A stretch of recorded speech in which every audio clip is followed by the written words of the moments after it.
Thomas, a 39-year-old man from a small town, was married to Sarah, who was 35.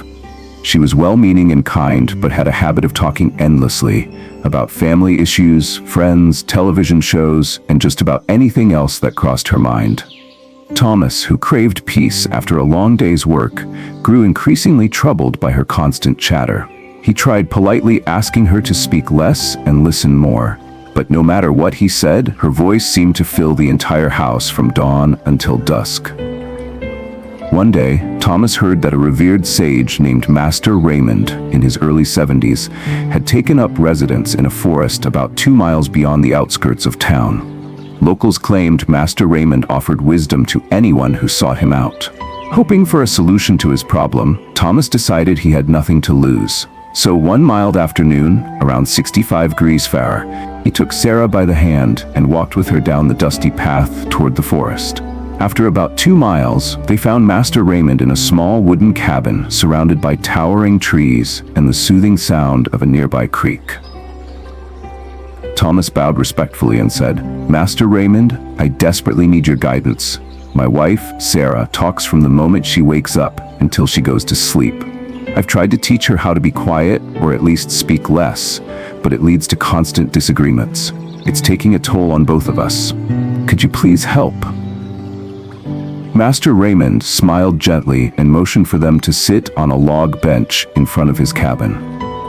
"Thomas," he said in a calm voice, "I see your frustration, but instead of giving you a direct solution, let me share a story about a former disciple of mine. Through that story, you might find the wisdom you need."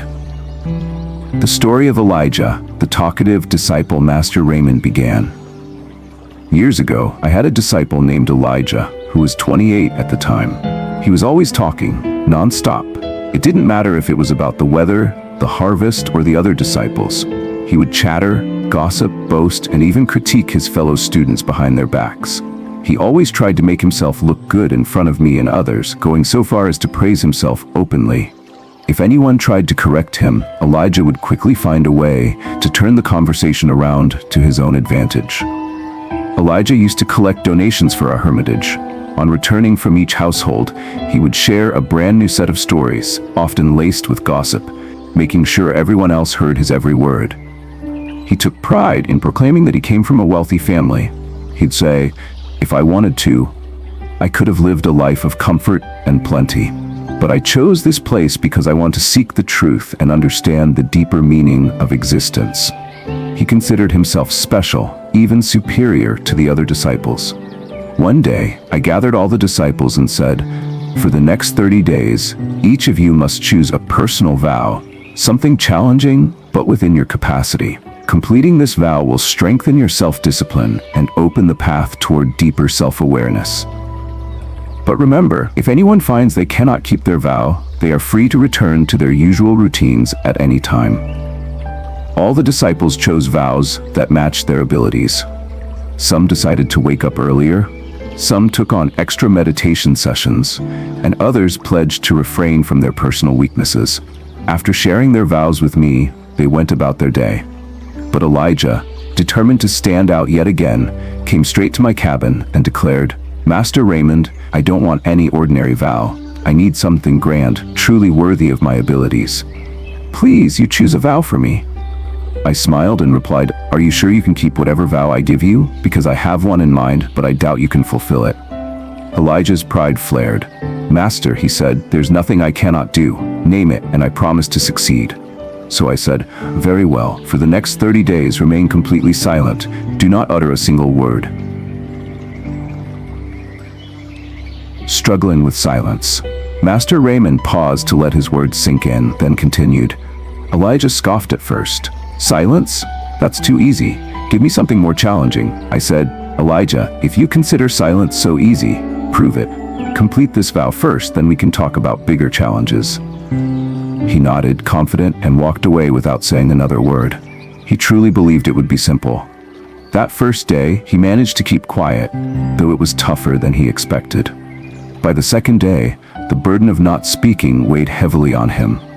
On the third day, restlessness took over. He felt as if there was a storm inside his head.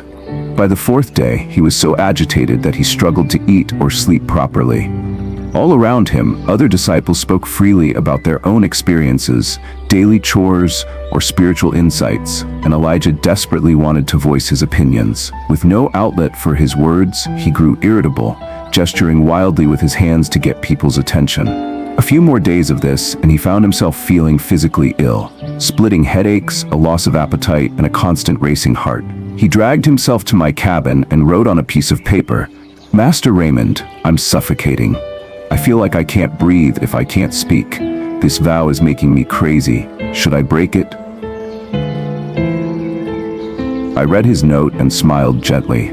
"A vow is something you choose to uphold," I told him. "It's within your rights to abandon it whenever you wish. Many of your fellow disciples have already broken their vows and returned to their old routines. If you can't do it, no one will force you. But think carefully.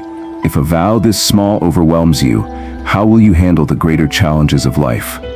The choice is yours." Elijah left my cabin without a word. He shut himself in his own quarters and ventured out only to fulfill the bare essentials of life, collecting water, taking simple meals, and attending to daily chores as silently as he could. Days turned into weeks. 15 days passed. Nearly all the other disciples had broken their vows, but Elijah remained silent. Everyone was astonished that a man who used to talk incessantly had somehow kept quiet for half a month.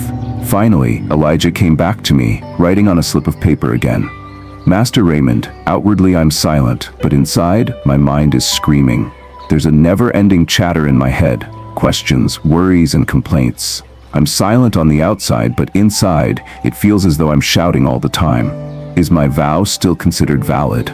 I replied, "Yes, technically, you have upheld the vow, but until you shut out those internal voices, you won't find real peace. Your mind is used to constant commentary. It has known nothing else. If you want genuine silence, you must distance yourself from the noise both outside and inside." Elijah bowed and left immediately. Early the next morning, he packed a simple bag with just enough supplies, maybe a couple of pounds of dried food, and disappeared into the depths of the forest. Days went by, then weeks, and eventually a full month passed. Elijah never returned, leaving everyone at the hermitage worried. They wondered whether a wild animal might have attacked him. His fellow disciples searched a few miles into the woods, but found no trace. Many concluded he must have been devoured, but I felt otherwise. The worry and the revelation. Thomas and Sarah listened intently.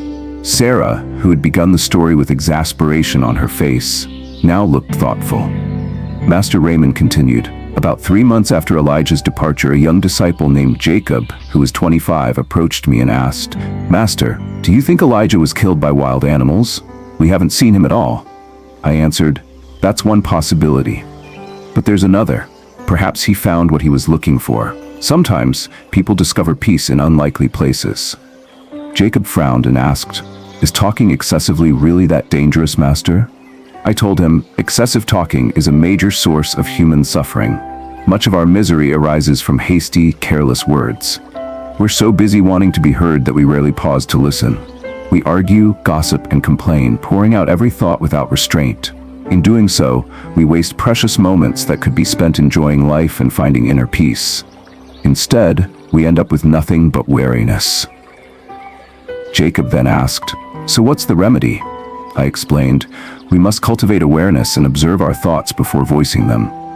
Consciously live in the present moment and perform tasks with mindfulness. This practice brings profound changes to our lives. It won't happen overnight, but it's the surest path to clarity and peace of mind.' Jacob thanked me, bowed, and left, having gained some insight. Elijah's return. Master Raymond paused again, then took a deep breath.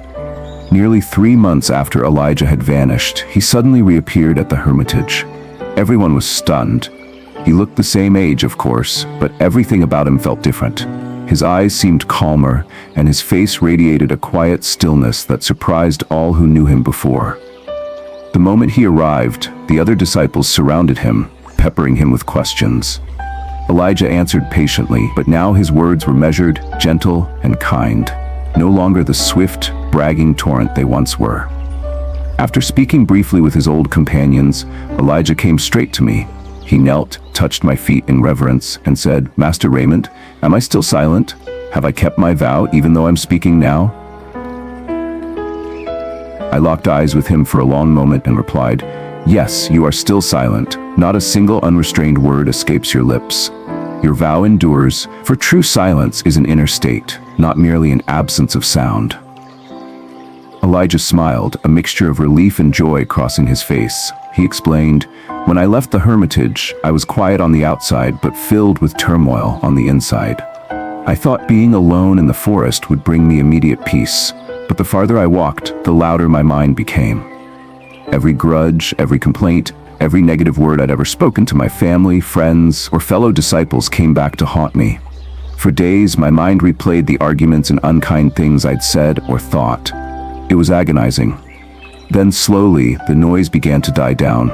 I found myself living amid nature, the rustling leaves, the trickling water from a stream, the chirping birds. I realized these sounds had always been there, but I'd never listened. The day I finally felt my mind go still, I realized what real silence was.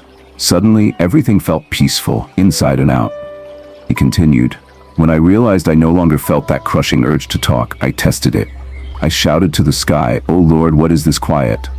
But even as I yelled, I felt undisturbed. My mind remained calm. The silence remained intact. Outward sounds couldn't break the peace I discovered. Now, Master Raymond, I speak with others, I greet my fellow disciples, but I remain anchored in that inner quiet.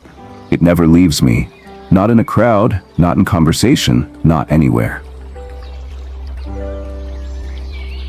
The lesson of inner silence. Thomas, still seated on the log bench with Sarah, listened with rapt attention. Master Raymond gave a slight nod and concluded, "You see, Elijah learned that if we're always focused on outward talk, trying to prove ourselves right, scolding others, or boasting, then we'll never find real peace. The turmoil inside us persists. But when we turn inward, we see that much of our energy is wasted on needless chatter. Silence, when practiced with understanding, helps us conserve that energy and can guide us toward deeper truths. Most conflict in the world arises because people speak without limit, determined to show how powerful or knowledgeable they are. True wisdom often requires fewer words. If you observe history, you'll find many great sages, whether they lived in ancient times or modern eras, who sought solitude to stay away from excessive conversation. But here's the key: you don't have to run away to a forest or a quiet cabin to find solitude. If you use your words mindfully, if you choose them wisely and refrain from unnecessary speech, you can cultivate an inner stillness wherever you are. Master Raymond turned to Sarah, who had remained quiet throughout the story. "Sarah, I understand your love of sharing thoughts. There's nothing wrong with conversation. It's a blessing to connect with others. But when our words spill out uncontrollably, we lose the chance to listen, to reflect, and to grow. If we bring some restraint to our speech, we not only find peace for ourselves, but also offer peace to those around us." Sarah lowered her eyes thoughtfully, then glanced at Thomas. She didn't promise instant transformation, but her gaze said she understood more deeply than before. Thomas, in turn, felt relief. He had come seeking a way to shut down his wife's chatter, but discovered a deeper lesson about listening and self-restraint for them both. A new beginning. Before Thomas and Sarah left, Master Raymond reminded them, "Remember, words have power. Use them when you must, but use them sparingly and kindly. Give yourselves a few moments each day to sit in silence, even if just for a minute or two. It could be as simple as sitting on your porch at night, hearing crickets chirp in the warm summer air. Let that quiet seep into your heart. In time, you'll find that even in a bustling crowd, you can carry that silence within." Thomas and Sarah thanked the sage and began their walk back home through the forest, the late afternoon sun warming their path. Neither felt the need to fill the journey with idle chatter, and in the peaceful hush, they listened to the gentle whisper of the wind in the trees, realizing it had always been there, just waiting to be heard. Moral of the story. The core lesson for anyone who struggles with too much noise, either external or internal, is simple. Meaningless talk squanders our energy and keeps us trapped in restlessness. When we cultivate a mindful silence, we allow our inner awareness to unfold. By speaking only what is necessary and kind, we conserve our energy and gain clarity. If the goal is self-discovery or personal growth, controlling our speech is a powerful first step. It's not about never talking. It's about knowing when to speak and when to listen. Feel free to share your own reflections in the comments below. And if this story resonated with you, remember to like this post and follow for more insightful tales. Silence, after all, might just be the key to unlocking a deeper understanding of ourselves and the world around us.